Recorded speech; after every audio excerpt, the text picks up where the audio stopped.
Delicious creamer. I'm sorry. Pudge is gonna be crying for a little bit. It's delicious. It's too addicting. I feel like do you think, like, if someone who, like you, for example, if you had, like, a sample of, like, 5 different coffees and they were all from, like, different brands of coffee and then, like, an instant tasting like this, do you think you'd be able to pick it out knowing that that's not, like, a good coffee?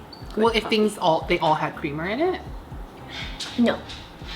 Non-creamer.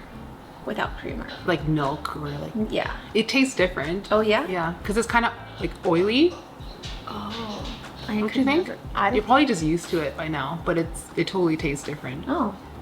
Anyways, hi guys. Hi. This is a video that's long been in the queue, but I needed some time to process things. And we're doing a little filming day here at Charmaine's house, obviously, in a new kind of newish backdrop. We moved all her furniture around, and we were gonna do like plant chores, like repot, wipe down leaves. But then I just thought like I needed to kind of concentrate, and this whole video would be way too long if we did that. So there's no plants in this video other than what's behind us. Feast your eyes on them. This is a video for anyone who's kind of been in the same situations as us, thinking about making big life changes, and you're like, you know, cooking or cleaning or whatever. You just have something on in the background to listen to. Yeah, you could just like pop your headphones in and don't even and go about your day. Yeah, you don't need to. This is it. This is visually it for the whole video. Just pretend it's a podcast. This is basically a podcast. Yeah. If we ever had a podcast, video style, I feel like this is pretty much what we would do. Yeah. So this video is such a chunky, hefty topic, but it's about us like leaving jobs that we hated, leaving bad situations, and kind of like what led us to do that, and kind of what life looks like on the other side. As some of you guys already know from like little bits and pieces I've thrown in throughout all my videos in the last 4 months, I left my job in March that I've had for over 9 years in an industry that I'd been in for 15 years. I think not everyone, but a lot of people who've been with me on my channel since the beginning say that I am a lot happier and just a little, you know, just maybe easier to watch lately. I'll go back to another video. Yeah.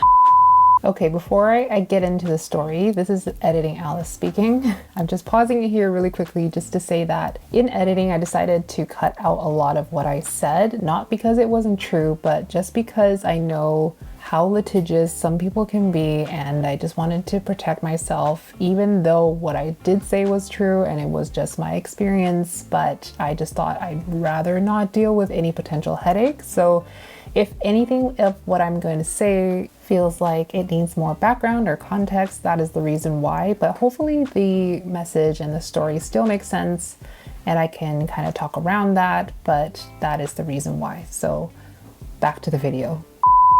So a little bit of background on like my journey. I moved from my original job, my coffee shop, to this company because it was like the one in Vancouver that was doing all the things, the height of quality. If you were to be serious about coffee, that's the place you would go. So I went there. I was like in a managerial role in my previous job, but then I moved there and I was like, I just want to be a barista. I just want to make coffee and like get better at that. I don't want responsibilities. I think at that time I was just about to get married, so I just didn't want a lot on my plate. Over the next few years, I just kept getting more responsibilities thrown onto me. So like I'd walk into work and they're like, oh, here's a key. And I was like, I don't want a key. And they're like, well, it's in the safe and that's your key. And oh, today you're gonna be closing up the shop. Now we need a manager, so you're gonna be the manager. And from there, I was going to leave and start my own thing. So I was like, okay, well, so like I've managed this place for like two to 3 years now. So like I've trained up my replacement, and when it's time to leave, everything is set up so I can leave. But then the company got purchased by an investment group. When that happened and we became like we went from being in an independently owned company to like a corporate setting, and there's a lot of uneasiness there because specialty coffee and like corporate, there's just a lot of conflicting things that just don't quite go together.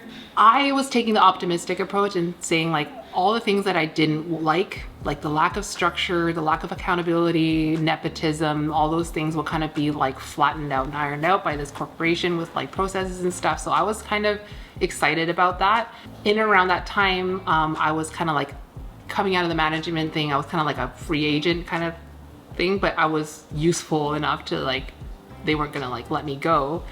So at that point, the person who was basically like, he didn't have the role of a vice president because that role didn't exist, but he was basically running the whole company. So he wanted to let go of some responsibilities, and he asked me to do it. And that role was like the coffee educator was his role. And they kind of like, my title has changed so many times over the years, but it was kind of grounded on being the trainer. So writing a whole training program that covers like everything from like onboarding all the way to like manager. Yeah, so I went into this new role with like a new salary. This is under the old ownership, and this is right on the cusp of the new owners taking over. So since then, I was like, I wrote the training program. I was training like hundreds and hundreds of baristas, and I was helping oversee the cafes. I wasn't actually helping to oversee the cafes actually. I was mainly doing the training thing, and then someone else who was helping oversee the cafes. So there's like the director that oversees everything, and then there's like someone who assists, like so assistant to the regional manager basically.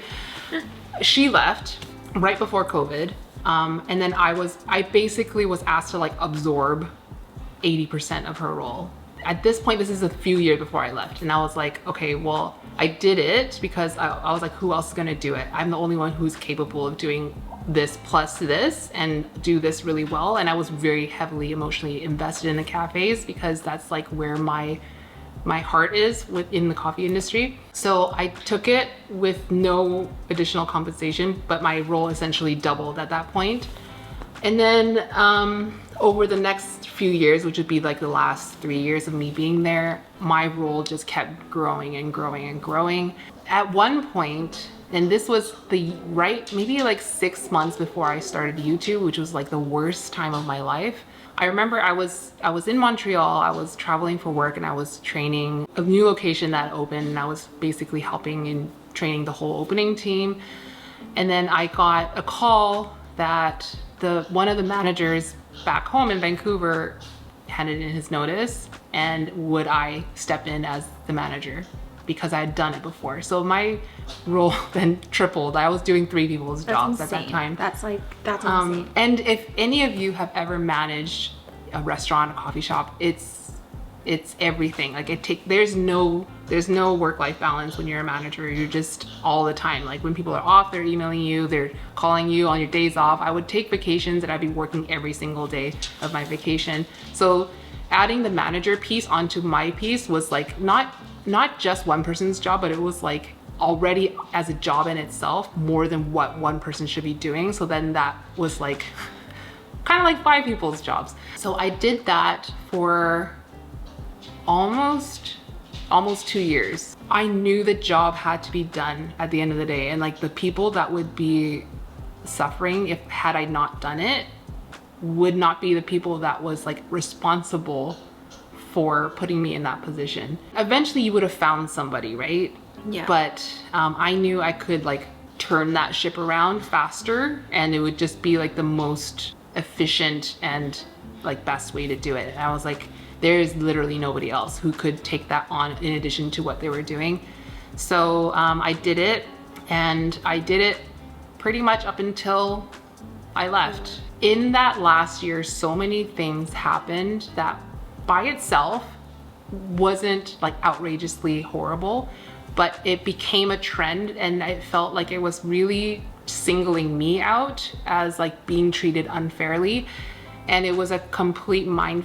I've gone around it so many times in my head trying to figure out what I did or what happened or what kind of circumstances that would justify the company's actions, but I just can't figure it out. Corporate basically for the most part means that like you're not a real person.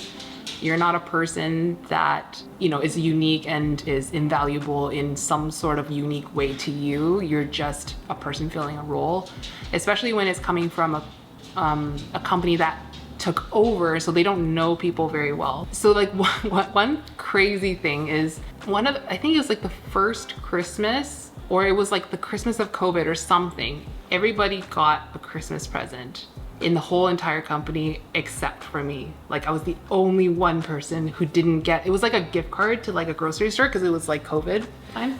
Because you weren't It's like, it's like up, but the lower, everybody, like a dishwasher that signed on 2 weeks ago got a gift card. What? Yeah. And Wait, I'd been I at didn't the know company about for this. like 8 years at that point. what? What else happened?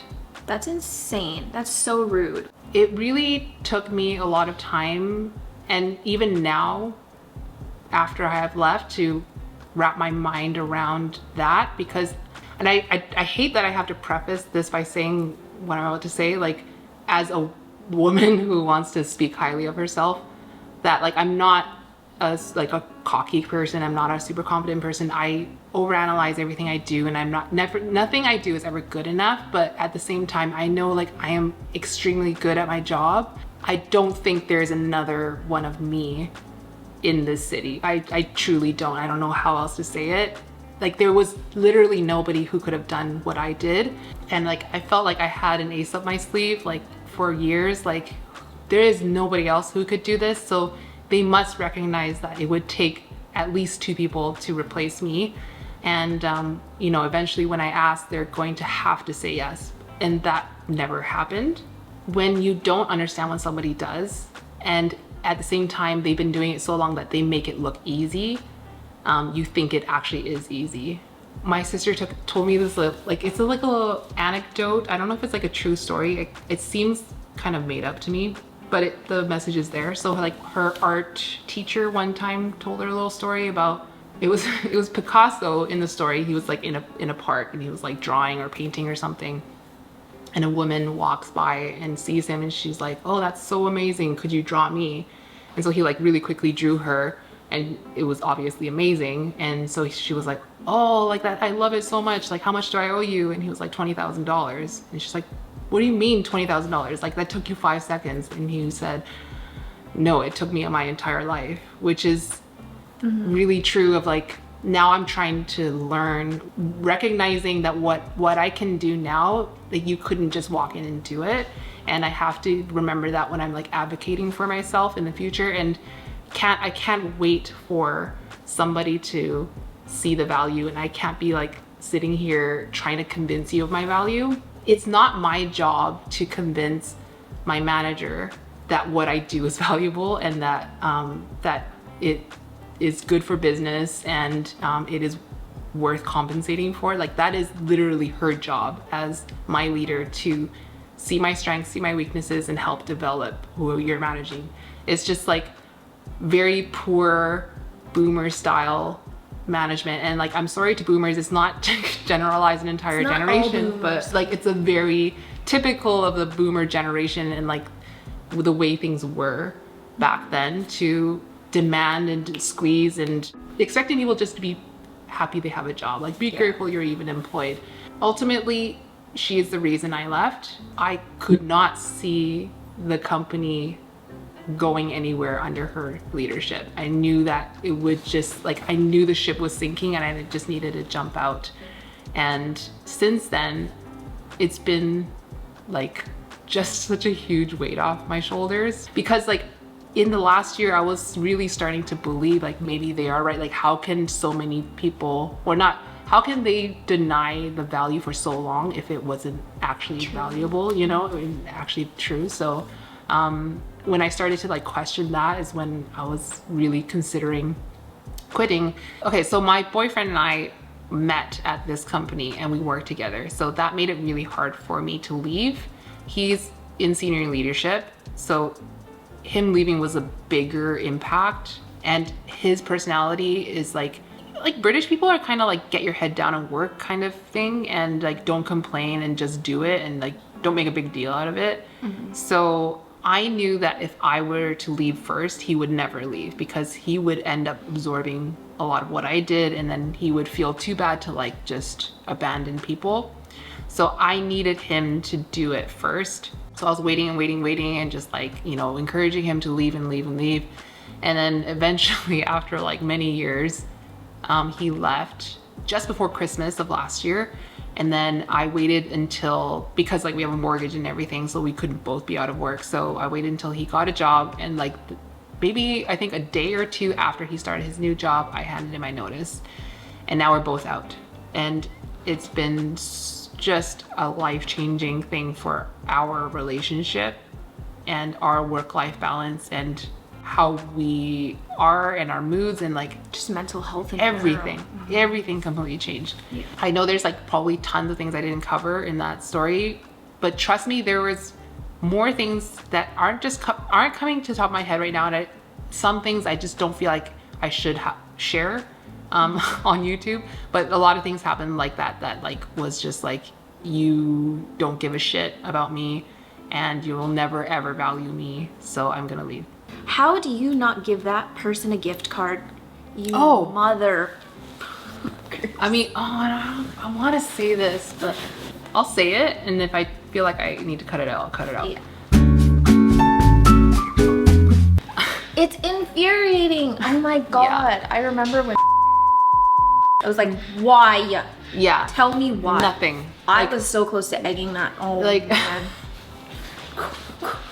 Take that. Feel free to donate to this video so we can afford a lawyer.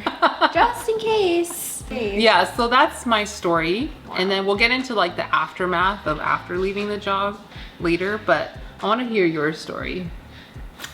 Mine is different in a lot of ways, but still the same in terms of being part of a toxic work environment that was run by, boomers. There's just a lot of issues there. So I was in a relationship with my ex-boyfriend back in 2009, and towards the end of the relationship, it got really bad to the point where I just, I left. We had a business together, we lived together, and we just had a lot of ties. So severing that tie was just very, very hard. There were a lot of financial things that came with that in terms of splitting money and splitting assets and things like that. And it got really messy. It got really, really messy. So yeah, and it wasn't done properly either. It wasn't done properly. And there was a lot of shady shit that happened, and it was just a bad time. But I was like, I just want to start over. I don't care how bad this puts a dent in my bank account. I just want my life to be done with you. So I did that. I moved back home with my parents, and I was like, I don't want to have a career right now. I just need like a mindless job that I can just pay the bills. I just want to pay the bills. I don't want to, I'm just not trying to be like hustling. Like, yeah. Like just, I want to go somewhere. I want to clock in. I want to clock out. I get my paycheck. And that's what I did. So my mom was working at this brokerage. If you're not familiar, they are the people who sort of handle like the health benefits for corporate companies or small businesses. We're the ones that do all the onboarding for benefits, explain the benefits to all the employees, get them signed up. We help with issues when something goes wrong with their insurance, like if they're trying to process a claim or something. So we do sort of all the back end of the health insurance processing. And so my mom worked there as someone who did the basically signing up for benefits. You do everything in a computer, make sure you register them with all of these insurance companies.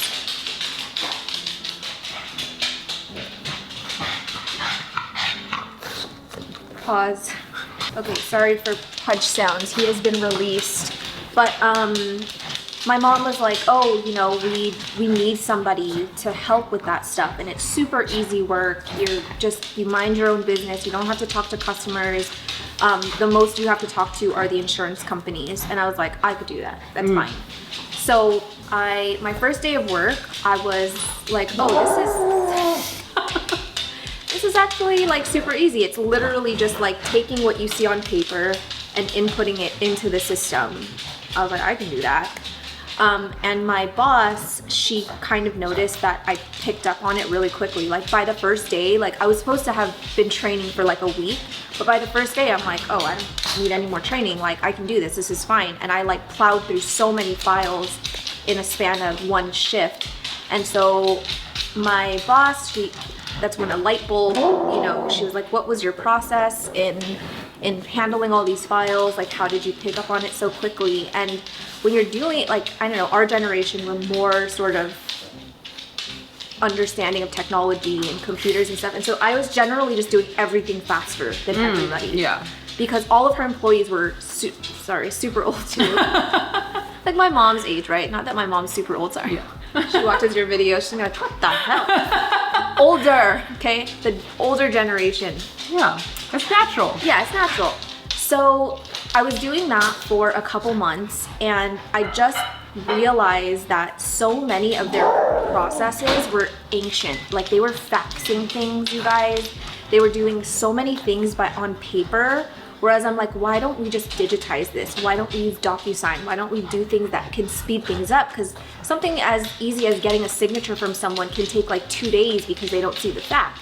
So I'm like, no, this is DocuSign. This is what we're gonna do. They can just do it really quickly. There was a little bit of pushback because my boss was just like, it's too complicated. They're not gonna know what to do. And I'm like, let me handle that then. Let me be the one to train our clients to be able to access things like DocuSign. So that's when I first kind of got my little step into like doing something extra. Yeah, above and beyond. Yeah. But to me, I was like, it'll make my job easier. So I'm gonna do it, no extra compensation, whatever.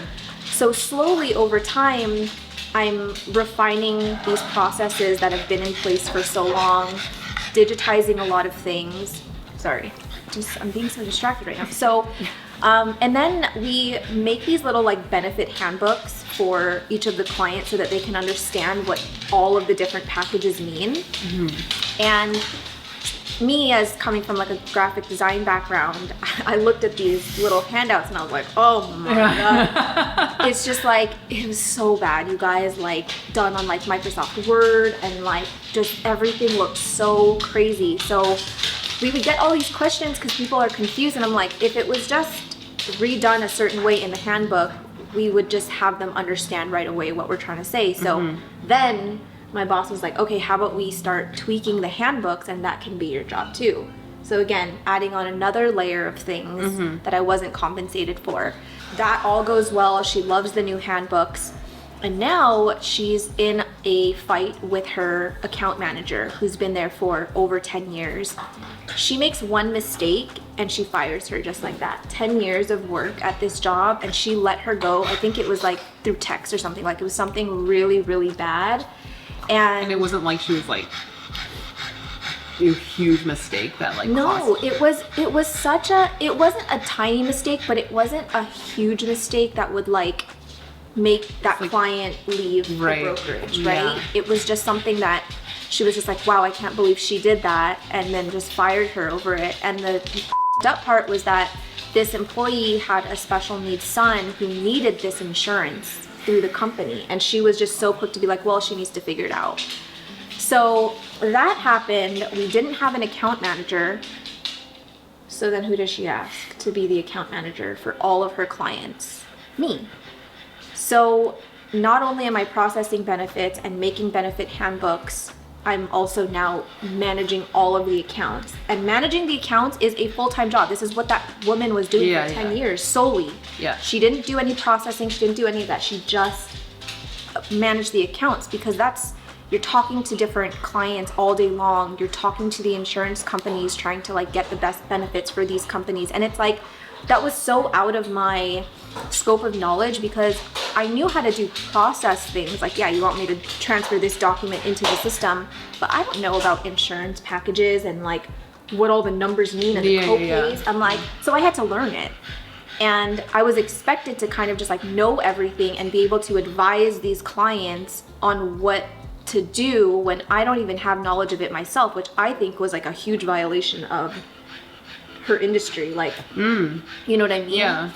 So, and she did try and find a replacement for the account managers, but this boss was so particular about the kind of person that would replace, you know, the old person, to the point where it was like, oh, I didn't like the way she dressed. Or So like it was meant to be a temporary thing, but Yes. she was like kept like she dragging her kept feet. dragging it on Yeah. and dragging it on. But and, was she compensating you more? no. I mean, we got our like yearly like increase, but I No, never. but you didn't like. But I didn't get the account manager position. Sorry. Because I had access to payroll and stuff, I knew that the account manager was getting paid like $20,000 to $30,000 more than I was a year. For And you were salary. doing that job. And I was doing the job, and it was like a couple weeks, and then a couple months, and then all of a sudden I'm doing it for a whole year, you know.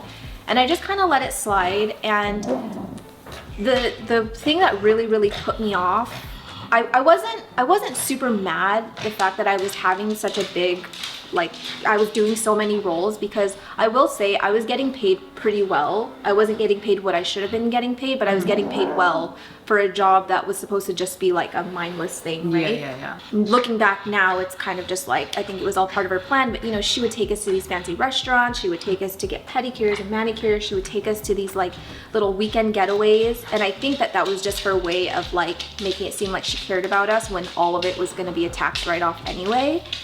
And the one thing that really put me off though was when she was trying to find an account manager. There were more than competent people that interviewed and that could have done the job, but if she didn't think you were pretty, she didn't want to hire you, because these are the people, the account manager goes with her to the meeting. They go with her to these meetings to pitch the packages to Right. the clients. So she wants someone like pretty to look Yeah. at and whatever. So she didn't like that. There was one person who was larger in body size than all of us were. Didn't want to hire her because she, again, wouldn't be nice to look at during these meetings. Like, that was the time where I was like, oh my god, she's like actually really horrible, you know? Yeah.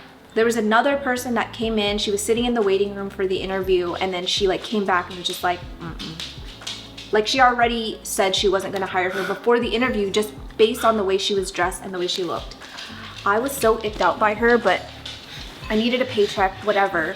So towards the end of it, like, we, again, going back to the benefits handbook thing, it could have still been improved. Like, they were really long, and we wanted to condense it, and we wanted to sort of modernize it even more, but I didn't have time to do it because now I'm, you know, the account manager. So I had my best friend who is a graphic designer. I was like, let's hire her as a contractor. She can redesign the whole thing. She's really good. She'll give us a good rate. And she was like, yeah, let's do it. Like, I want to get this done this year. That's priority. So I reach out to my friend. I give her an example of a handbook, and she does what she does to it and sends it back, and I show it to my boss. She's looking at it. She's like, oh my gosh, this looks great. Like, everything looks so good. There were a few things she wanted to tweak here and there and was wondering if it was doable. And I'm like, yeah, she can totally do that. So she does it. Come back. It's perfect. Done. When it comes time to invoice, she's like putting it off, or to pay the invoice, she's putting it off. Around this time, she was sending me to these like managerial sort of like classes, I guess, in Toronto. And she was like, she wanted me to train to basically be able to like be an operations manager. Cause that's kind of what I was doing already, but she wanted me to have like the skills to like Certification or whatever. certification, whatever. So I was going to Toronto like every 3 to 6 months taking these classes. And during this trip, like, she gave me an allowance for dinners and stuff, and she always put me up at like the swankiest hotels. Like, it was a really nice like vacation. And you know, she'd be like, get yourself a nice dinner, like go get some drinks. And I had a company card, but I was the type of person where I'm like, I just want to like grab takeout, I want to go back to my hotel, and I want to go to sleep. So that's what I did. I would get like McDonald's, or I would get like Thai food down the street. I would never get drinks, I would never get room service, none of that. But at the airport, coming back to BC, I got a water bottle from the airport.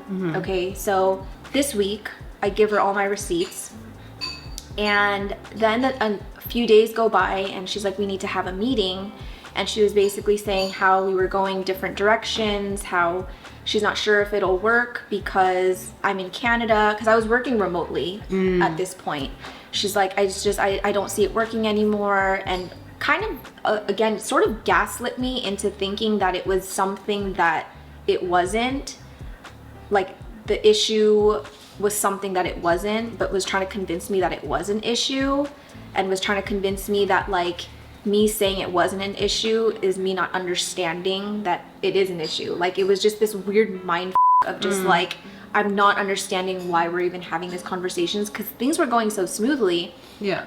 And then she goes, and to top it off, like I didn't appreciate how you bought a magazine at the airport.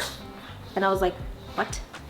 She's like, there was like unnecessary spending, like after we analyzed your credit card, like there was unnecessary spending. One being this magazine that you purchased at the airport. And I'm like, what magazine? It's 2020. Like, why do I need a magazine? I have a phone. So she shows me the receipt, and I don't know if you guys know what the store at the airport is called. It's called Hudson News. Yeah. It's like W.H. Smith and Yeah. Yeah. But I guess because it was called Hudson News, she thought it was like a place where you get magazines and newspapers. And I'm like, if you what magazine costs like $3. Yeah. I was like, look at the itemized thing. Water bottle. And she just doubled down. She was like, no, like it was really irresponsible of you. And again, I was like trying to explain to her it was a water bottle. Like it wasn't a magazine. Yeah. And if you look at the breakdown of charges on the credit card, you will not see anything that's not supposed to be there. My spending was under what your budget was. Yeah, because you have like, let's say your per diem's $50 and you're probably spending like $30. Yeah, if that. Yeah. If that. The only thing that cost the most was the Uber from the hotel to the place. Yeah, that's which- travel expenses. That's travel not part of expenses. your per diem. No. So I think she was trying to use this stupid water bottle against me for a reason she wanted to get rid of me. And so once I left, my friend was like, she hasn't paid me yet for the handbook. And I was like, are you kidding me? So I'm not even working here at this point. My friend. So were you hasn't like paid- let go then? Yeah. Oh. But she gaslit me into thinking it was me leaving because it just wasn't working for me. Yeah. Because I was in Canada, and I'm just Yeah. like, I'm telling you it's fine. Yeah. Like I'm fine. Yeah. And then so she told everyone after that I left because I wanted to pursue things in Canada and I'm getting established in Canada. I'm like, that is not. So she was like trying to like trick you into resigning. And Yeah, stuff. so that she didn't have to, because when you terminate someone, it's like a whole other process. Yeah, you have to pay severance, and there's like no like gross misconduct or negligence Yeah. on your part. And I didn't get severance. I didn't get any of that. And she was telling people all these lies after. And then on top of that, she didn't pay my friend. So me and my friend, I was in a bad place mentally at the time. I think my best friend was in a bad place mentally at the time too. So all of this compiled just kind of like drove a wedge between us almost. Like my friend was really upset with me that I got her in this position. She's like, why wasn't there any more security on your end to like know that I was gonna get paid? And I felt like, why would she think that I would purposely do this to her? Mm-hmm. So we didn't talk for a long time. And that was like the longest we'd ever been fighting. And then finally, she tells me that she's taking my boss to court, my ex-boss to court. So we kind of apologize, we make amends, and I testify again. Like we went to court, I testified against my boss. We went through the whole thing. My friend ended up winning the court case. Yeah. I don't think she got the full amount she was asking for. What? Yeah, but she got some. And just the things that they were saying in court were so hilarious. She was accusing my friend of adding this charge to the invoice for Adobe fees. She was like, she's making us pay for her Adobe program. I'm like, what are you talking about? She already has Adobe. This is what she does for a living.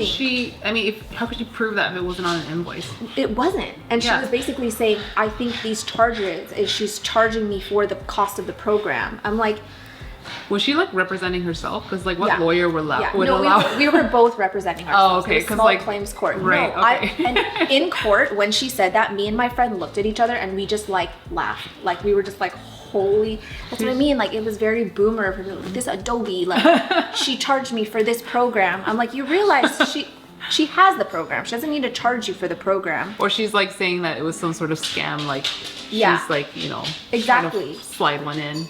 Right. And so it was just ridiculous. The whole thing was just bullshit. It almost like broke me and my friendships me and my best friend's friendship apart.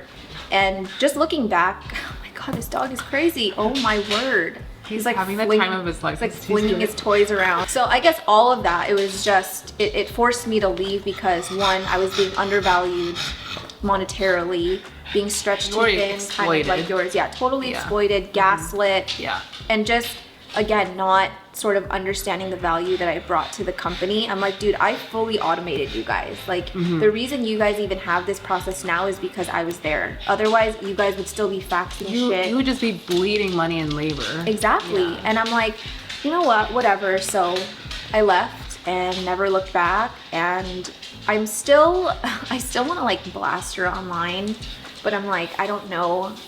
Like, I know she's got good lawyers, and I'm like, I don't know my legal. If anyone knows if I'm allowed to just be fully transparent on Glassdoor. Do you guys have Glassdoor? Do you guys? You're allowed. It's an anonymous, isn't it? I think so. I wouldn't mind being non-anonymous though. I'm still angry at her. I'm still so salty. Like, I'm still so. Well, she's even still there.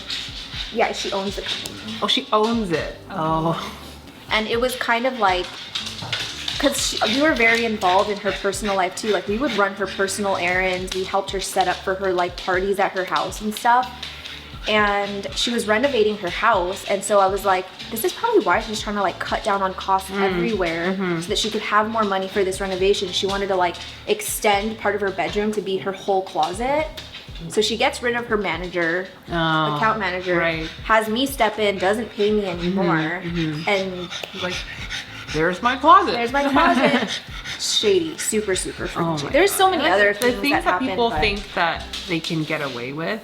Yeah. And a lot of it, I think, like, whether nobody would ever admit to this, but there is a part of people that probably subconscious bias is that, like, Asian, especially women, have this stereotype that will just do all the things that people don't want to do, work really hard, do all this extra time with no additional compensation, with a smile on her face. Like, It's true though. Yeah, that's baloney. I also have to pee. okay, Ad should we break. take a quick pause? How long have we been filming? Whoa, an hour basically. Woo. We're back. We're rocking everywhere. Look at these little water bottles she has in her fridge. So cute. But I don't have a fancy dispenser in my fridge like you. Oh my god. That's like the best thing ever created. My fridge broke last year, and it was like the most fun. It was last year? No. No, don't say that. It's August. Was it this year? I feel like it was like, Early this year. It was Yeah. like winter. no. I feel like it was like the beginning of summer. No. Okay. Girl. It's been a little while, maybe like 6 months or something. Yeah, definitely not last year. Maybe though. early this year. Yeah. And that was devastating because I just replaced my roof. But we got a new fridge, and it's like a Samsung, one of those ones like that doesn't have a water dispenser at the door or an ice dispenser, which actually causes a lot of problems down the road. So we're like, we'll have an ice dispenser in the freezer, and the water dispenser is inside the fridge, and it's a jug of water, and you pour it, and then you put it back in, and when you close the door, it fills back up with water. It's so cool. So sexual. I always have a jug of cold my water in the God. fridge, and I never have to fill it. And like there's my like a little dream come thing where you true. can put lemons in it to like make lemon water. Rub salt on the wound, why don't you? That's it the fridge burns. that you're gonna get. And there's like a middle drawer. Oh, I like where that middle drawer. Where we put our cheeses and stuff. So sexual. Yeah. And So then my ice, it makes big ice and little ice bites too. Like little There's ice little- cubes. oh. Not the like, what was it called? The Like chewy chewy- ice. It's not yeah. that kind of, it's just small little ice cubes. Oh, those are, I love Yeah. having that kind of ice with iced coffee. It just makes Yeah. it taste better. Yeah. I feel so Yeah, fancy. it's like little pebbles of ice. Oh my gosh. Where were we? I don't know. Oh yeah, okay, so now that we've taken you through like why we left and why we left jobs that we were like really good at and did for a really long time, let's talk about like the aftermath. So Charmaine's been doing this like self-employed thing for much longer than I have, so she's gonna have more wisdoms for you guys.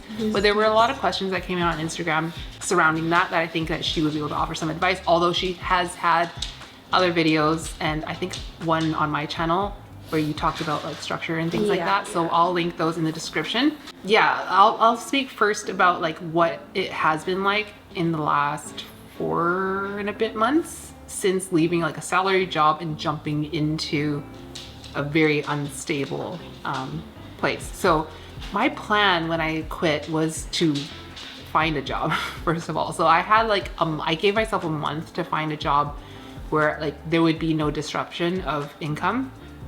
And I didn't find anything in that time, and I was kind of being a little bit picky, although not really at the same time. I wanted, in an ideal world, a very mindless admin job where I just go in, do some real easy admin stuff, come home, and then I can do YouTube, and it doesn't really take up much of my mind. But that didn't end up happening, so I was like, okay, well, I need to make money because I can't not have money coming in. So what I ended up doing was piecing together a bunch of different things. So like the really nice thing was that my channel was already generating revenue, so already there was a continuation of that, but it's not enough to like pay the bills. It pays like a bill. So I needed like 2 or 3 other things. So like I've been propagating plants, and I started doing coffee consulting. So someone I knew for a long time because they were a wholesale account that I work with was opening a new coffee shop, and they'd never done that before. So I stepped in to help them open their coffee shop. So all the processes involved in that, hiring, gave them a training program, all the small wares and like setting things up, making sure it's running, and then navigating through the grand open, and then setting the staff up to be able to run the coffee shop after that. So that's kind of like what I'm doing now. It's just like little bits and pieces here, but it's a lot of like me having to like go and find this work. Not to the point of me like cold calling people. It's more, Not like handing out business no, cards. which is like what people are telling me I should do, which I'm like considering in a way. Like you know, once you've done something once, you can do it easier the second, third, fourth, fifth time. So I could do stuff like that, but it's been like incredibly weird in a way. So like I've traded in the stress of my job and like just being overwhelmed with the amount of work and like the depressing nature of being like really undervalued and demotivated, to a different kind of stress of like when's the next money coming in, and having to go out and get it, not like relying on a salary that's going to come every 2 weeks. So that's definitely been stressful, but I would do it all over again. If you know, we rewinded a year ago and I was, you know, in the place where I was really unhappy, like it was all really worth it. And I told myself I'm going to try to stay out of the salary kind of rat race for as long as I can. So I kind of gave myself 2 years to try to make it work. And if I can't, maybe I'll look for a job. But I kind of want this setup to work, and I know that it's doing good things for me internally. I think in the last 4 months I've already learned so much about what I need to do to make it work. Not that I figured it all out and I'm really good at this new pace, because I have so much I need to improve on in terms of structure, but just in terms of like valuing what I do and not being afraid to value it like in writing to someone, like a potential client or whatever. Because of the things that I told you earlier about, like, you know, it took me 15 years to learn these skills. And if you want to gain, if you want to benefit from these skills, you're gonna have to pay for it. My job is to help you accelerate whatever project you're trying to get done. I think something I've learned is that like there's a lot of non-coffee people seeing a lot of dollar signs because coffee is a big business, right? It's a huge industry. And one particular big news item that made a lot of corporations like want to get into the specialty space specifically, not just like Starbucks and whatever, is the sale of Blue Bottle coffee. Do you know about Blue Bottle sale? Yeah, so like that's like a fairy tale unicorn situation that will never happen again, but all these corporations are like salivating at the chance of having a Blue Bottle story.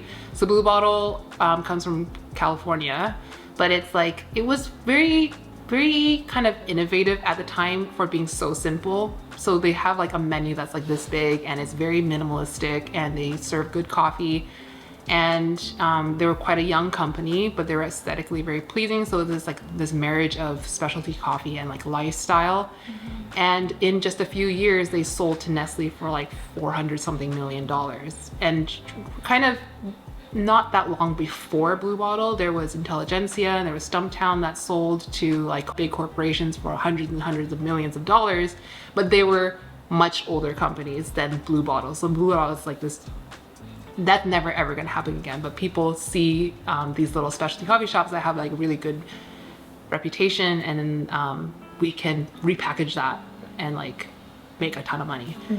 Kind of in my mind, like two types of like non-coffee corporate-y type of people that want to get into the coffee business. One type is like they recognize that it's an industry that is established and there's a lot of skill and knowledge there that they may not understand, but they value it, and they will trust the people who've been doing it to do it, and they will pay them what they deserve to be paid. And then the other half want to squeeze those people, and like they it's that very, again, not to shit on boomers, but that boomery type of mentality that looks down on the service industry. You know, they see like kids in high school working at Starbucks, so they're like, how hard can it be? So they will value anyone in that industry kind of in that same light. I'm learning that when I kind of get a whiff of those types of people, I need to just like I just need to not engage, because yeah, like I left that environment for that reason, because you will never convince those people that what you're doing is valuable, because their instinct is to squeeze and squeeze and squeeze. So like whatever droplets of work they can get out of you for as little money as possible, they will try to do that. So that's definitely something that's hard to swallow sometimes, you know, when you are in the situation I'm in, where like there's any sort of income disruption, you feel like you need something, right? Like, but I had to walk away from a situation like that. So question wise, one really good question: has quitting your job messed with your sense of identity? And if so, how are you grounding yourself? Like, it has and it hasn't. I think it would more if I completely left coffee. I feel like if anything, it's kind of taking back your identity. Right. And like, I don't know, putting more value on it, if anything. I think so. Yeah. And I think part of that, my identity that like I really, like really identified me back then, like I was, it definitely is in the past now. Like it's not my identity anymore, but I was also like kind of happy to let go of that. You know, like it shaped so much of who I am. You know how like I shit on everything I do and nothing's ever good enough, and even if I'm improving, I'm like, it's just garbage. That comes from my work for the last 9-10 years in the coffee space, because the original teams, like the people that I feel like I grew up with in the industry, we were like kind of the only people in Vancouver. Like now it's so common to see specialty coffee shops, but there's just, I feel like a group of people that was like just lived it and breathed it, and it was like this friendly competition, and we were learning from each other. It was just our whole lives, and we were so into it and so passionate about it. And like a lot of us ended up working for this company where nothing was ever good enough. It was just like this constant pursuit of just like utmost excellence that you could never really achieve, or you couldn't achieve it and just maintain it. You have to like keep going and going and going. So that works for some people, and it really doesn't work for some people. Like for some people it's really motivating and it's a positive thing, and for us, like we like really were into it. So now that's just like who I am as a person, and it will never really go away, I don't think. Which I think there's like positives and negatives about it, but I don't really mind, because I don't really want to stagnate and just kind of be okay with myself when I'm learning a skill or like trying to master something. It hasn't really messed with my identity in like a negative way. I think I can look back and see what I have gained from those years, and I can leave it behind, and like I can just hold on to things that are useful to me. And like I do try as much as possible to teach people that who are just starting in the industry, because like without that sense of like a second layer of value, it can feel like you're just another cog and you're just clocking in, clocking out. It's a whatever job, and it shouldn't, like, I don't believe that jobs should just be a whatever job, because if you're doing a lot of things with intention, then you gain a lot of more intangible things from the job that elevate you for your next thing. Whereas if you're just clocking in, doing the bare minimum and not really engaging with what you're doing, then you're not gaining any tangible skills. Or maybe you are, but you don't even know it, and you can't even like write that down and say like, I can do this and sell yourself.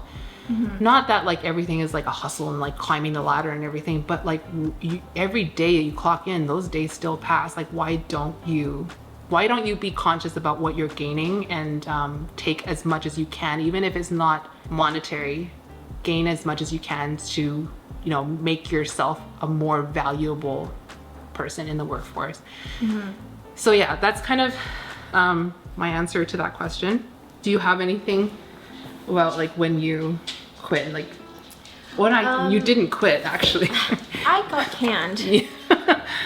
Well, I think this is not really having to do with my last job. I have no sense of identity with my last job. I was just really good at it. It was a paycheck and that was that. But I think I've just always had an identity crisis like my whole life, because I actually have a degree in, I hate saying this out loud. Fashion design and merchandising. That's my degree. Or is it marketing? See, I don't even know. I have a degree in it. But though. usually like, yeah, the design and the merchandising usually is separate, right? So could be marketing. Could be marketing. But either way, like, so I went to school first because I thought I was gonna be a nurse. Imagine me as a nurse. I saw one look at blood and I was like, nope, go the other way. Dropped out of school, like literally like went to the office and was like, I would like to drop out, please. And she's like, are you sure? Now, please. I would like to drop out right now, please. And so I dropped out of college. I wasn't in school for a long time, didn't tell my parents, and then was like, I'm gonna be in fashion because I dress so cute. And so I went to this school, I got my degree, and then I worked in the fashion industry for 10 years. I was a merchandiser for 10 years. If you don't know what a merchandiser is, it's the people who dress the mannequins, who create the floor setup so that things are, you know, marketed in the best way possible. And it was fun. I liked it. I had some really toxic work environments, but then I had some that were really fun, and I looked forward to going to work. But for so long, that was my identity. I was in fashion. Sorry. Okay. I was in fashion, and I was, you know, I was living in San Francisco. I was living like that hustle like life of the fashion industry. And then I just got tired of it and was like, I don't want to do this. I don't want to do this. The fashion industry is extremely toxic. It's so toxic and it's so exhausting, and it just sucks you dry. It is not for everyone. Yeah. And I felt like I was good at what I did, but after a certain period of time, I was like, I'm just kind of doing this for a paycheck now. So that's when I left. I left my last merchandising job in 2010. And then sorry. Our phones. Oh my gosh, shush. And then I opened my first business. This is when I first ever went into business. I opened that antique shop with my ex-boyfriend. After the antique shop, moved back home. I started my own brand. It was a swimwear line, crochet swimwear, very like niche, very expensive because they're all handmade. Shein ripped off my designs, sold them for like 5%, literally like 5% of what I was selling them for, and essentially put me out of business. And so I shut that down, and then I moved here, and I was like, what do I do? I don't want to be in fashion anymore. I don't want to do, I don't know what I want to do. I don't even know who I am. And then I fell into the homeschool world somehow. I've always been like very like graphic design savvy, but I was like, maybe I'll take it seriously this time. So I started my own business doing homeschool stuff, plus doing graphic design work on the side as like a freelancer. I don't know, that was fun. I liked it. I still do it now. But then in 2021, I got into YouTube and just really fell into like the world of plants. So I mean, I've been kind of doing my own thing for a while now. Like I've been basically self-employed since 2010. wow, it's been like 13 years. But then this job, the toxic job. That was only like a year long. I wasn't there for very long. I was there for there's like so much happened in so 1 much year. happened in a What year. the heck? Actually, maybe it was like a year and a half. And that was like 2018, 19? That was 2017. So that was your last. That was my last salary job. So 2016, 2017 is when I worked for her. But while I was working for her, I was still kind of doing my own thing on the side too. But yeah, I basically, I would say, have been self-employed or like trying to do my own thing since 2010. But they've all been kind of different things. Yeah, and I've yeah. always really struggled with a sense of identity. And now I'm like, well, first off, I don't know how to dress myself. So I'm definitely not, I don't identify with fashion anymore. I was good at a corporate job, but I didn't love it. I didn't enjoy it. Yeah, it wasn't something you're passionate about. No, I think that I've just like always wanted to do something creative. I just didn't know what that was. So in a way, what I'm doing now with the homeschooling thing, like I can kind of release a lot of that creative energy through the things I create for, you know, as far as like activities and things like that. But YouTube has almost given me a sense of identity in a way. Like this has made more sense to me than anything that I've done really, besides having my business. Like I love my business, it's my baby, and I really, really enjoy it. But YouTube has given me that identity. I just worry, like, what happens when it's done? Like I always think like, how long can I actually sustain this for? How long until I fizzle out? How long till nobody cares about plant YouTube Yeah, like anymore? is this just like a generational phase? Yeah, like is this Yeah. for the next 2 years or 5 years? Because that's not long enough. Like I've got a 10-year plan, you know what I mean? No, yeah. You And I'm want to gonna need- retire one day? What are you going to be Exactly. doing? Where do you retire from? Yeah, exactly. And it's scary because when you're self-employed, you don't have like, you're not putting into like a 401k, and Yeah. you know, it's like you have to make sure that you're like taking care of yourself in the future still. You can't just live paycheck to paycheck. But in terms of answering the question, Yeah. I don't feel like I've lost a sense of identity because I've kind of always struggled with my identity, Yeah. but I think that I'm more secure with who I am now than I've ever been, like my entire life. Right. But also at the same time, like your sense of identity, like it doesn't have to be so tied to what you do for a living. Totally, right? totally. It can. I think like if you're doing something is like your biggest passion, that's like amazing. If you're like curing cancer and shit, that would be my identity. I cure cancer. Like, but I don't know. Yeah. I don't want this hobby also to define me. I don't want my YouTube channel to define me because we have a whole other life outside of what happens in front of this camera. Right. And to me, there are far more important things than plants and YouTube. That this is just kind of an extra. Yeah. Like a bonus. Yeah, but at the same time, it's kind of nice to know, just based on people's like comments and DMs and stuff, that like what you do and like what YouTubers do can help people through things. It can give them entertainment when they're like sick in bed or like just feel like they have a companion wherever they are watching. So I think it feels really nice to know that like it's helping someone even if it's not plant related. Totally. And you know, people shit on and make fun of like content creators all the time, like, oh, they do nothing and they've got it easy, and you know, they basically just turn on a camera and they make money and it's not fair, while the rest of us are like trying to run the world. Yeah. I get it. Like, as people who have come from corporate jobs and who have like, you know, been in like that kind of hustle, like I get it. And I certainly look at some influencers and think like, this person literally just like goes on TikTok, makes a meal, and then makes more than I would make in like an entire month from this one video. Yeah. You know, so yeah, there is a bit of that like saltiness towards like very, very large creators that are just doing everyday things and are getting paid for it. But to me, I feel like the space that we're in and what we've, I would say, contributed to like the YouTube space or within the plant space, it feels purposeful. It feels important, and I don't feel like I'm just like creating content. Like, I don't know, to me it Right. feels like it's more than that. I don't know, it feels I'm proud of what I do. I don't feel like ashamed to say like I'm a content creator, I'm on YouTube. Sometimes it's cringy to like say Oh, it yeah. aloud. I never say it. I've had to say it Yeah. like when I cross the border, like they ask like, what do you do? And I'm just like, I'm a YouTuber. YouTube. But I do feel like what we Yeah. do is meaningful. It certainly gives me purpose. Yeah, it And- totally does. And yeah. I think one of the questions is like, how do you give yourself structure when you don't have a full-time 9-to-5 job that gives you the structure? And YouTube is already a structure. I feel like my schedule, I don't know about you, probably you, but my schedule is really grounded on upload days and like the things that need to happen around upload days. So then other things fall into place after that. I would say if you're like thinking about being self-employed or like going into, I guess, like content creating full time, it's not as easy as just being like, well, I'm gonna be self-employed and I'm gonna just upload videos and make money. It takes a certain level of self-discipline that Yes. like you wouldn't imagine.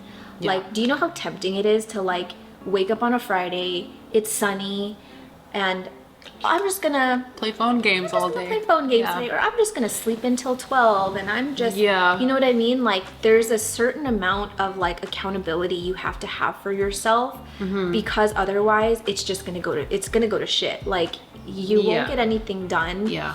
And all of your time is just gonna burn in front of your eyes and you won't even realize it. So But also, it also helps, probably for you too, it's like that, like Vince and Garrett have They proper work. office jobs Yeah. like, with office hours and stuff. So like if they just went off to work and you're just like, bye from see bed, you like later. I would Yeah. feel really guilty. I wake do- up with Vince. Yeah. Like when he goes to work, I go to work too. Yeah. And we just kind of start our day together. Having a sense of structure and almost giving myself a schedule like I have a boss, it's good for me. Yes. Like it makes Yeah. me feel like I'm being productive and I'm Yeah. actually like I'm doing a good job. yeah, good right, job, boss? Sherman. Yeah, exactly. Like I really don't live my life like I'm just on my own schedule and I have no one to report to. Like I report to my bills. Like my bills, they own me. And so, you know, I kind of try and look at this form of employment in a way that like I do have a boss or I have someone to report to. Like I report to you guys. Like you guys expect a video every Wednesday and Saturday. And if I don't show up, like, you know what I mean? There is that feeling of like disappointment, and it takes a while though. Like I'll admit when I was first on YouTube, I was like, yeah, sleeping in longer and just kind of Yeah, because I'm not there for sure. I have days where I'm just like, you know how like sometimes when you just don't start out right and you're like, well, the whole day's a write-off, so I Yeah. might as well just like sit on the couch. Oh, And like I totally. do that all the time. I've done that all my life. Like I'm supposed to go to school and go to my university classes, but then I'm like, oh, but then I sat on the couch and it's so comfy, so I I know. guess I'm not going to. You find Oh, reasoning. it's raining, so well, I guess I'm not going to school today. So I definitely don't have that structure, and I have bad days where like naughty days where I should be doing stuff, but I don't. Or But like, in the same breath though, I do think that there is a certain line you have to draw between having like a good relationship with your self-employment and then like a toxic cycle of Right. self-employment where you're just not giving yourself breaks. Because I'm more in that toxic area where Vince is like, you need to stop, you need to take a breath, you need to relax. Yeah. Because to me, being self-employed, I look at every waking hour as an opportunity to make money. Yeah. Because I have to. I don't get a paycheck. I rely on the things that I do every day to generate revenue for me. And so I feel like even if I'm not like making a video or like doing work for my business, I'm like, well, then I better clean. Like, yeah. Well, I something mean, that gotta get has done. been my cop out when I don't feel like working, is like, I'm gonna deep clean the house. Yeah, because I do think that our generation has had a very unhealthy relationship with work, and there was like that sense of like glorifying the hustle and Yeah, I just and also like with bosses that would exploit you and like take advantage and squeeze you and stuff like that. But we're also in the cusp of understanding like to how to protect yourself and your mental health and stuff when it gets a bit much. Yeah. But I would want to say though that like as someone who's self-employed, I do think that one of the biggest struggles is finding a work-life balance, because your work kind of becomes your life when you're not going somewhere And your home is out your of your workplace. home. Yeah, clocking in, clocking out. You sort of blur the lines of like when should I be working and when should I just be relaxing, you know? Like But it's kind of like when we were in lockdown and everyone was working from home, right? Yeah, Like exactly. people didn't know where the workday ended. And yeah, and I would say in 2022, I was working like 16-hour days every single day. Like, and it definitely weighed on me. My mental health tanked and I was burnt out. And I just don't want to get to that place again. So trying to still find a balance of like when to work and when to relax is still, I still struggle with it. You get better at it. Yeah. I would say, especially once you get into a rhythm. yeah.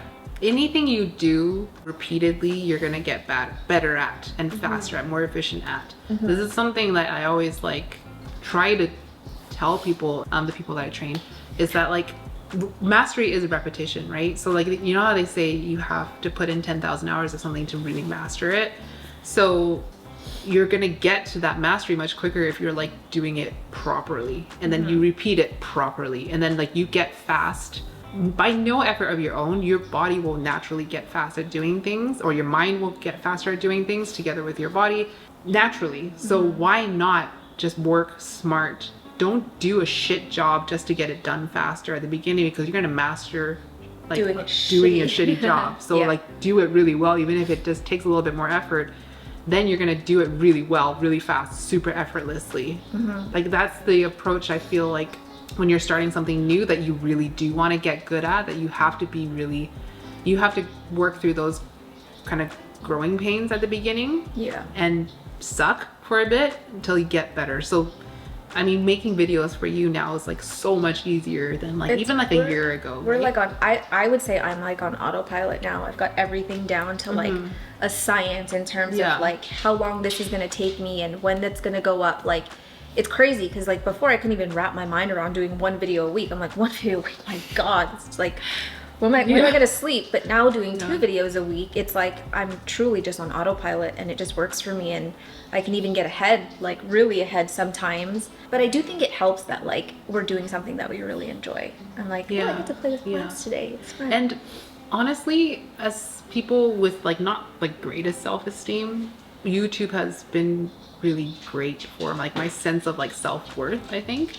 Yeah, like me too. it's just because like in my job where I'm like I know I'm really good, but nobody else seems to like really appreciate it. So like, am I really that good? And then like kind of taking myself out of this like toxic environment, and then having people say like people who don't even really know me, and I'm not talking about YouTube, I'm talking about like other people in my life that say like really nice things about like my value to people and like how much I should be making or charging or whatever. It's like been just, it's like taking blinders off. It's like eye-opening. Right? Yeah. Because I think that these toxic jobs, they really do mess with you psychologically. But it's almost like it's a tactic to, you know, Oh yeah. They, Yeah. they know what they're doing. Yeah. They're not stupid. They know what they're doing. and they also know enough to like learn like jargon that's around like mental health and like supportive stuff, like Yeah. things that real actually supportive managers should say, you know, those HR things. And they don't really expect people to like actually be making that connection to what's actually happening in action, which is like they just think that they can pull the blinders over you by saying all these nice things and like, you know, calling you a rock star. Oh my God, you're such a rock star. And then like suddenly everyone's a rock star. Like the words have no meaning anymore. Oh, but God, that's I know. another tangent. Yeah. I don't even remember what that question was anymore. The structure thing. Yeah. Yeah. Okay, just a couple last questions to get through. So one was like, what are the pros and cons? And I assume they mean like pros and cons of like being self-employed versus like being in a salaried job. Going first with the pros. Let's just start with the pros. Flexibility in my schedule is a huge one. Like I work from home, I can afford to be like, well, I'm gonna spend this whole day just dedicated to chores and cleaning. Yeah. Or I want to take a nap, but I'll work after dinner. Yeah, exactly. Scheduling during the week and then also in your days. I take, this is gonna be so awful. I take a I want to say 2 hour nap. 2 to 3 hour nap every single day almost. I crash around 2 p.m. and to me that is like the prime time to take a nap. I don't know why. The sun hits just right in my room. The wind's flowing through my window and I'm just like in heaven. So I usually sleep from like 2 to 4 or 2 to 5 when my husband gets off work. That's your like weird addiction. It is my strange addiction. Yeah. I'm addicted to it. And it works out because then once I'm done with my nap, Vince crawls into bed because he's off work. And I'm like, all right, see ya. And a lot of people get really like zonked out and groggy after a nap. To me, it's like I've been reborn. I'm a new woman. Well, there's an art to napping. Like you have to get through the grogginess and then you get to the good. I have mastered it. Yeah. I have mastered it. So basically, I start work around 8 a.m. every day, sometimes earlier, 6 or 7 if I slept early the night before. Then work through, go have lunch, and then I sleep at 2. Let's say I wake up at 5, and I will just be hustling, cleaning the house and working from 5 to like midnight. I get so much done, I really do. And I feel like humans should have siestas. I don't think that we were made to just run for like 18 hours straight or whatever. Like I feel like we should have a little nappy. Our brains are tired, our eyes are tired, my neck is tired from holding my head up. Yeah. I just feel, Spanish at heart. yeah, I know, I am. And I eat dinner really late too. I do. That's probably Right? why, yeah. I don't know. But I feel like I shouldn't be ashamed of my naps, okay? I have chosen to be child-free up until this point. I have no other obligations besides my work and my dog. But you don't need to justify it by saying like, well, but I do so much more. Exactly, After. Like, exactly. It's your life. It's just my life. So Yeah. I would say the flexibility of being able to do that is like one of my biggest pros. Not having to get ready for work and like leave the house every day. Well, also like not needing to buy like work clothes. And Oh stuff. my gosh, I got rid of all my corporate work clothes. Yeah. Like sayonara, put it all in a bag, donated it, all gone. Yeah. So not having to like get ready. Like the most I have to do is like put on some comfy clothes and put my face on and then, but I get to work from home, you know, it's such a luxury. So that's another pro. Another pro is even though I don't get a paycheck, a solid paycheck every month, sometimes you're surprised when you get more money that month. Like let's say like I book like 3 freelance clients, I get 2 sponsorships and then views are up. Like you kind of sometimes get surprised with all these little moments of like, ooh, I can go shopping this month. And then kind of piggybacking on that, I would say having the opportunity to even have sponsorships and like work with companies that like you admire, that's really fun. We are very selective about who we work with and collab with. For my reasoning is I don't want to, one, shove product down your throat every video, product that I wouldn't use myself, products that I Don't wouldn't match buy. with what you're mesh talking about. with what we're doing. I've been offered some pretty cool stuff. I got offered a standing desk. So did I.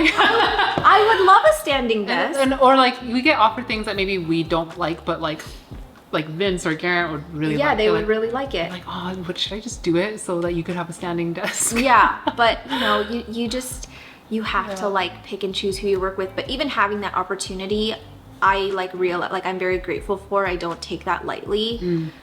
Being able to work with companies like Skillshare, that's a definite pro too. Is, you know, I realize that there are millions of influencers in this world. Everybody's getting sponsorships here and there, but every time I get approached by a company that like I'm excited about, it's a perk of the job for sure. Yeah, and it's kind of flattering too. It is flattering, but again, we're not working with every single person who wants to send us product and sponsor a video just because we do have a sense of integrity we want to keep on our channels, being sort of true to you guys and like not speaking highly of a product that we would never buy ourselves or something like, or we don't feel strongly about. Yeah, and don't stuff. feel strongly about. What's another pro? Well, a pro for me, and this is not really YouTube. A pro, I just dawning on me that like we're doing things that are kind of like jobs that are hated on. Because Oh, people oh, hate yeah. consultants. Oh yeah, that's true. Yeah, but I will say I am, trying to do it with the integrity that I feel like it is owed to the client and the industry in general. But the pro is that the flexibility to set your rates, and they either take it or leave it. You can't do that with your salary, right? You ask for a raise, you get it or you don't, right? You don't really get to negotiate or like set those other than in the hiring stage, right? When you're talking about your salary expectations. Yeah, and to piggyback on that, I kind of experienced that same thing as a freelance graphic designer. It's like there's so many graphic designers. There's things like Canva where you can easily just do it yourself. Yeah. So in a lot of ways, like graphic designers are kind of being replaced. There's AI now, like illustrators are losing their jobs. Like it's kind of scary, but at the same time, it's like if you set your rate and you send like a invoice to someone and they're just like, oh, well, I can't pay that because I can do this much less with whatever, then fine, like that's on you. But like you have to keep valuing yourself, right? What was I saying? Wait, we were talking about a pro. Like the ability to set your rates. Oh yeah, ability to set your rates, that's for sure. Like, and sometimes it's a matter of just like booking a client or like a recurring client and being like, oh, this project is gonna pay for this bill, and that's pretty sweet. Yeah. So I would say that's a pro. And then also I would say being able to like flex your creative juices. Yeah.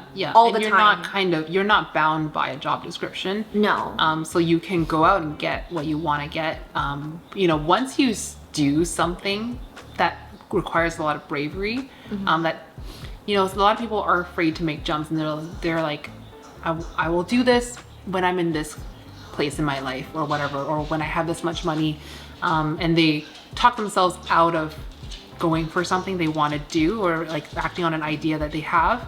Sometimes those are real circumstances, sometimes it's just your mind messing with you. But once you've done one thing that is that leap, the next leap into something totally different becomes a little bit easier. So much easier. So like YouTube was that huge leap for me, and I assume for you. Yeah. Like it's a different kind of beast to start your own business versus putting yourself on YouTube. Yeah. And yeah, with YouTube, it's like you just have all the creative freedom in the world. You know what I mean? We choose what we want to talk about and do. We choose how the videos are going to be edited. Like we choose how everything is branded, and it's fun to sort of just have your own little brand, and it's something that you've created from scratch. And you're like community. Yeah, and the community that comes with it. That's like the biggest bonus of being on YouTube. Yeah. Is the community part of it.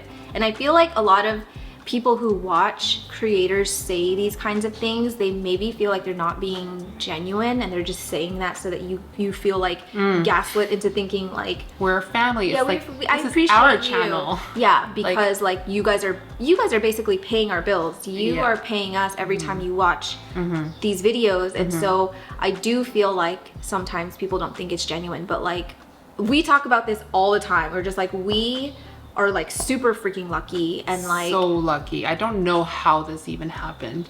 I don't know either. I mean, my comment section is wild, but the good far like outweighs the bad. Yeah, the bad is tenfold. like it's like teeny peanuts.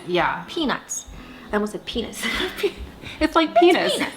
Lots of pros, but there are cons. But there are cons that directly tie to those pros depending on who you are. So a huge con for me, and I haven't had to really deal with this yet, but I know it's coming, is like taxes. Like what you earn, like what a consultant earns, like you're able to charge more than what a salaried employee would make, because they're not paying your EI, your CPP, your benefits and things like that. So that kind of, you have to kind of build that into your rate. Yeah. But you also need to put that aside come tax season. Yeah. So you're not hit with like, I don't know, $20,000 tax bill. So like budgeting and controlling your finances is huge when you're self-employed. You can't just look at your paycheck Like, as that's it all is. mine. It's all mine. No, that's like going to the government. yeah, government and like things that you put aside for yourself. Like if you have a bad month and a vet bill comes up, like emergency funds, like it's scary. Like the amount that you make every month, you have to be so careful about where you're putting all of that money. Yeah. And yeah, it can be really, really freaking scary. Yeah, that's really, really stressful. Huge con. And just, you know, it's a pro and a con to have to like go out and find your work constantly. The pro to that is that like you learn to be a lot more resilient and resourceful, but the con is that it's like that lack of stability, which is obviously the main arching con of being self-employed. There's no stability. You don't get a pension.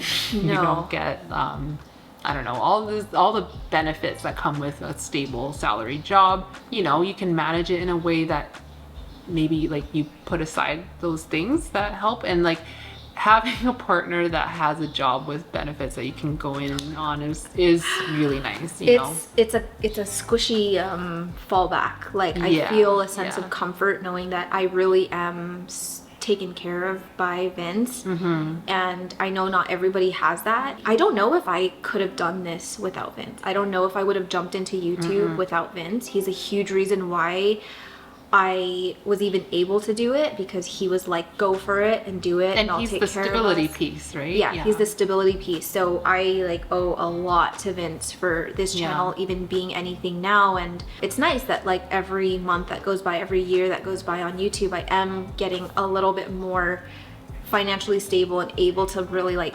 contribute to the household and take care of him too, because that's really all I want. I think both of us feel the same. We're not in YouTube to be like the next big star, be the next big plant influencer. Like we Yeah.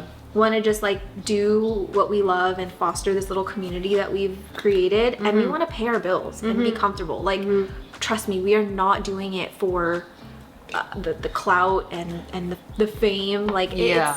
it's not that at all. Like we just want to be comfy and happy Yeah, enjoy what we do. and enjoy what we do. Yeah. Because otherwise, like, we'd probably just try and sell feet pictures or something. No offense to anyone who sells feet pictures. I asked Vince about it. I was like, do you think I could do that? I mean, it's a little side thing, but What does he think? I said, if you can do it. He supports it. He's like, hey, your body, your choice. You Yeah. do whatever you want to do. Just don't show your face. So yeah, and then another con I would say is the kind of like how I mentioned earlier, the blur of like where is life and where is work. Because if you ask Vince one toxic thing about me, he's gonna tell you You never stop working. I never stop working. He says my work ethic is both a blessing and a curse. Yeah. But he has to like physically tell me to like stop working. He'll be like, if I take a nap and I'm like, wake me up after 2 hours, and then 5 hours goes by and I'm like, what the hell, dude? He's like, you needed it. Sorry, I made an executive decision. You needed sleep. Sorry. Sorry. I'm like, it's midnight. What am I gonna do now? So that's something I struggle with still, is kind of balancing like me time and prioritizing my mental health and then work. Yeah, it's tough when you guys have like goals of buying a house and stuff like that. Like, you know that like if I just hustle now, you know, like we're gonna reach our dreams and stuff. Like it's, Yeah. you know, it's not black and white either way. So That's a I think, con. yeah, that's not all the pros and cons, but there's definitely some. Kind of like the basics Yeah, of it. yeah. Like it's not for everyone, and I don't even know that it's for me. I'm just trying it out. I'm trying it out too. I really don't know how long this YouTube thing's Yeah. gonna last. I mean, But I'm you're gonna- always going to have your business and things. Yeah. Like that, right? So you're always gonna be self-employed, probably. But I mean, YouTube is like a really good chunk of like what's going into savings now. Like I think if I went back to just running my business as it's operating now, it would really be just paying the bills. And Yeah. because it's not, I don't own like a massive multi-million dollar business. Like all online is really like small Yeah. and But if like if YouTube were to go away and like go under, Yeah. I don't know, you would just put time into expanding your business and like creating more product and stuff Yeah. like that, right? I wouldn't try and like be like a TikTok influencer. Like that's not what I wanna do. So Yeah. but you know, I'm gonna ride the wave for as long as you guys will let me ride it, I guess. I've mentioned this before. I'm like, who's gonna want to see like 70-year-old Sherman like potting my Everybody. plants? And I got so many comments that were like, we're here, we're aging with you, like. Yeah, it's so cute. But I don't know. We'll see. Is there another question? The last question is Is coffee that coffee? related. Okay, Yeah. I'll take it home, Alvin. And then we have a little announcement after this. Oh, yeah. So the last question is like, what is the greatest pity in the coffee space? Which is like a huge question. And having been in it for 15 years, I feel like I've seen the industry change. But I think the greatest pity is that, especially in North America, and I feel like almost all parts of the world hasn't been able to really separate in their mind specialty coffee versus the traditional coffee shops. And therefore they place the same value on the labor for both sides, where specialty coffee requires so much more education and care and doing things with more love. So it's like a cyclical thing. If, like, you know, the consumer is not valuing it, the corporations aren't valuing it, then what's the point, kind of thing. So it really takes a very passionate type of person to still put in the time and energy and going above and beyond for the customers, the space, and just doing things that you're proud of for the same compensation that you would get if you worked at a non-specialty place like Starbucks. I always shit on Starbucks, but I don't really like, I'm not shitting on Starbucks, but it is kind of, you know, the big one they're representative of the non-specialty space, even though they're trying to brand themselves as specialty. Starbucks is? Yeah, they kind of cooled down on it a little bit, but they became the gold sponsor for the Specialty Coffee Association. The Starbucks Roastery in Seattle, when you walk in there, when they started, so we went there because the World Barista Championships were in Seattle one year, and then they opened the roastery space. It was like really like beautifully done. It looked like Willy Wonka. And then you walk in and they're like, "Hi, what kind of specialty coffee can we get for you today?" Like it's like a script that they're following. Like they really wanted to have a piece of that part of the industry. It's like saying Walmart is like a small boutique. Boutique, yeah. That's how like, I in my head think of it as. Yeah, so I think the greatest pity is that, you know, like even down to the raw ingredients, like green coffee. Let's say the average cost of a pound of green is $3 to $4 specialty grade, but commodity grade, which is what like the vast majority of the world is buying, is like whatever the C market stock market prices. So it's at an all-time high right now because of COVID, I think, and because of like all these environmental disasters that increase the price. But you know, it can be as low as 90 cents. It can be as high as like $1.50, $2 sometimes. So what was I going with that?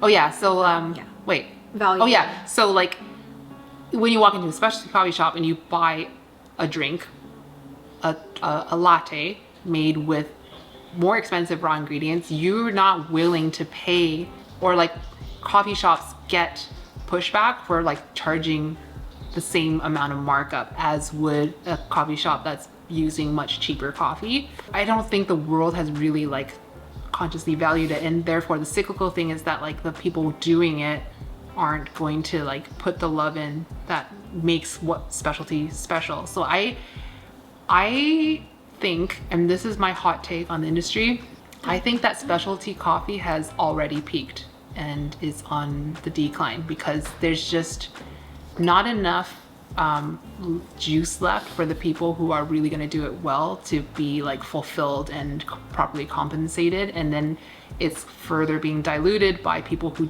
are in it for like the vibes and like the space more than the actual coffee itself. And it's more about the lifestyle experience now than the actual coffee. So that's, I think, such a huge shame, but I think that the heyday of like amazing coffee is behind us. That's so sad. That's really sad. Yeah. I feel emotional. I don't even care that much about coffee, but yeah, I just don't think the heart is there for the next generation of baristas. I think that the people that really push the industry to the next level are already like kind of like at the top, have their own companies, or maybe on the way out. Yeah. And then the next generation, it doesn't seem like they're showing as much like passion for the actual coffee. I agree. I do think it's going to become more about the experience and that lifestyle aesthetic of the it aesthetic, than the coffee itself. Like even now, if you say like, I'm traveling to so-and-so, like give me your coffee recommendations. More often than not, they're gonna recommend places where it's like, oh, this coffee shop's really cute. Or, Yeah. "Oh, Or this like coffee shop has, they used to be really good. They're still pretty good. but like Yeah. you know, the inside's really cute, or like they've got like a lot of plants. It's more about like where can I go for like the best like Instagram picture rather than like just give me like a really good cup of coffee. This is coming from a person who does not know anything about coffee. I would not be able to tell a specialty coffee from instant. Like I'm not joking. It to me it's all the You same. will.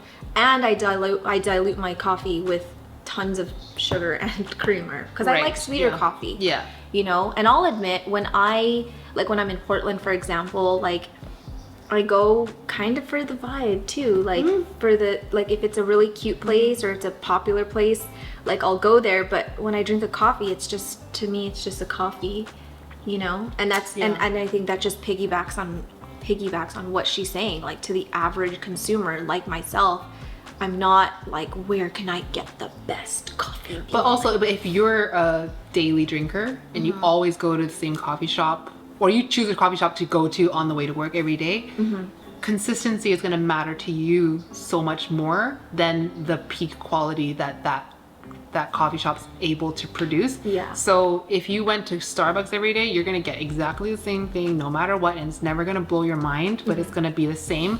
But if you went to a specialty coffee shop, if they don't have consistency in place and quality checks and everything, then you're gonna have a varied experience depending on who is making your coffee. And I'm sure anyone who's gone to a coffee shop religiously that's not Starbucks will probably have had this experience, like, oh, I want that person to make my coffee. So like it can change a lot. But if you're adding a lot of stuff to your coffee, then it matters a little bit less. But where would you rather like spend your money? Somewhere where you know what you're gonna get, where you know you might be disappointed sometimes, it might be okay sometimes, you know, like you That's probably why- want to go to the safety. That's why I'm a Starbucks girl. But I will say, and I don't know if this is considered specialty coffee. Have you heard of Phil's Coffee? I only know Phil and Sebastian. No. So it's Phil's Coffee with a Z. Okay. Like he has locations in San Jose, Berkeley, San Francisco, like very limited locations. And they have amazing coffee. And there's one drink in particular, it's called the Mint Mojito. It's like a minty coffee and it's cold, served Looking at it cold. right now. Yeah. It is like, it's the best coffee I've ever had. And I will choose to go to this place over Starbucks any day. Yeah. And it's like $10 for a coffee. Like it's so freaking expensive. But for me, it's worth it because I'm drinking a coffee that's Wow. not Starbucks. It's not cheap. No, it's not. But it is But the way that so they're- good. It's so delicious. I want to bring you back. I wish I could bring you back a mint mojito so bad. If you guys know what I'm talking about. Honestly, you know. my best friend lives in LA and she talks about Phil's too. It's so good. It's the creamiest coffee, and I usually don't like a strong taste of coffee, but their beans, I don't know. It's hard to explain. I'm like, yes, I will give you $10 for this coffee because it's like a treat. Yeah. Every time It's I not- go back it's home. not cheap. They are pricing it because this is US dollars too. Mm-hmm. They're pricing it the way that we would price here. I'm gonna bring you back beans. But the way that they talk about it, I'm saying it can't be specialty. I don't No specialty coffee shop feels the need to say it's Arabica. That's just a given. Oh, okay. So Yeah. that's, I don't know these things. So But I don't doubt that they've created really good like kind of cocktaily kind of. and I think creation. that's why they've been able to expand because it's just they have like a cult following. I am Yeah. one of them.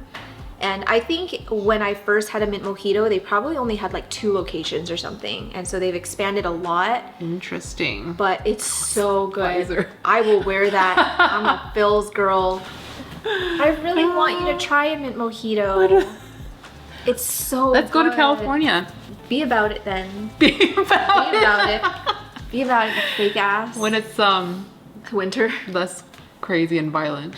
I know. Well, you can always just like hide at my parents' house. That's go to true. Phil's Coffee, go straight to Actually, mom's a house. 2-hour flight sounds like amazing to me. Yeah. It doesn't even feel like 2 hours, honestly. It feels Maybe like not even. It's like an hour and 45. minutes. Yeah. Yeah, it's really fast. Anyways. But anyway. So that's, I think, the biggest pity, and That was your really hot sad. take on the industry. Phil's Coffee is where it's at. Phil's Okay, so we have one last announcement, which may have already gone up on Instagram by the time this video goes out. But we are Getting starting. married. Just kidding. We're engaged. We're engaged. We're expecting. expecting. You might be expecting. Oh my gosh. My bladder is so full right now, so when you did that, I was just like, whoa. Did you almost pee-pee? Almost, yeah. Oh no, sorry. Now you just have to poo-poo. Well, I think probably after I finish this coffee, I'll have to poo-poo. We are starting a Discord channel. Discord. Oh, Just a Discord We just spent 2 hours shitting on boomers, and we're like, it's a Discord channel Discord page. We got a Discord. chat room. So would your video that we talked about it already gone up? Anyways, this is the first time we're talking about it on my channel. Yes. And this is really for anyone who's ever commented and said, I wish I could find plant friends. I wish I had my people, and I want to find people to like chat with about friends because my friends don't care about plants. There's something in my eye. Oh no. You keep going. It's for you guys to connect with each other. And we said this, I think, in my video.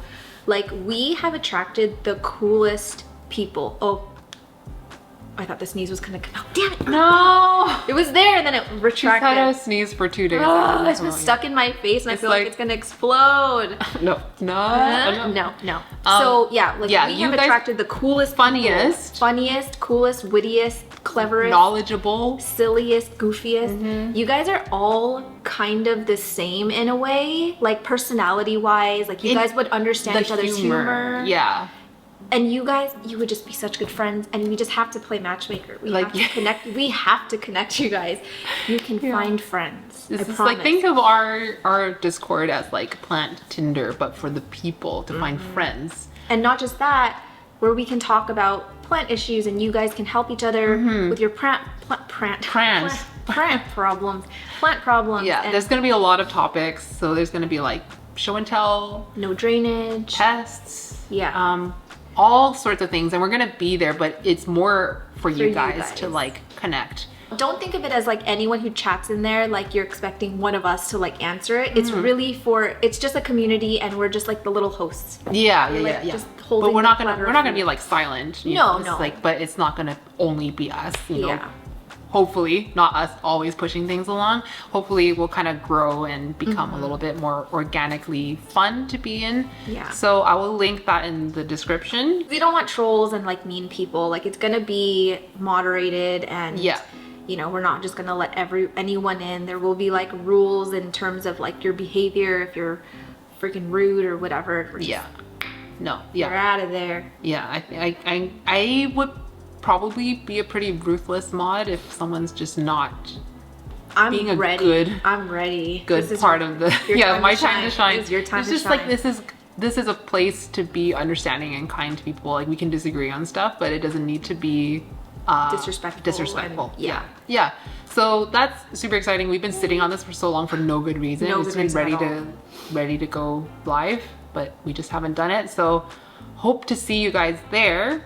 And with that said, thank you for how long have we oh my gosh. Okay, so that's a lot of footage. 3-hour video. No, this is 2 hours of footage, I think. Oh yeah, 2 Yeah. hours. So thank you guys so much for sitting through this, even though we weren't playing with plants and stuff like that. I hope that you guys have gotten something out of it, and feel free to leave whatever thoughts you have in the comments, because it's like a huge chunky topic. I'm sure everyone has something to say. But if you didn't get anything out of it, then we'll just go f ourselves. And if you enjoyed this video, please remember to give it a like. Charmaine is linked in the description. If you don't follow her, I will hunt you down and hurt you. That's a direct A threat. direct threat. threat. Yeah, Thanks for being here. for the last time, thank you. Thank you. Thank you. And thank we will see you you. In the next one. next one. See Bye. you later, handsome.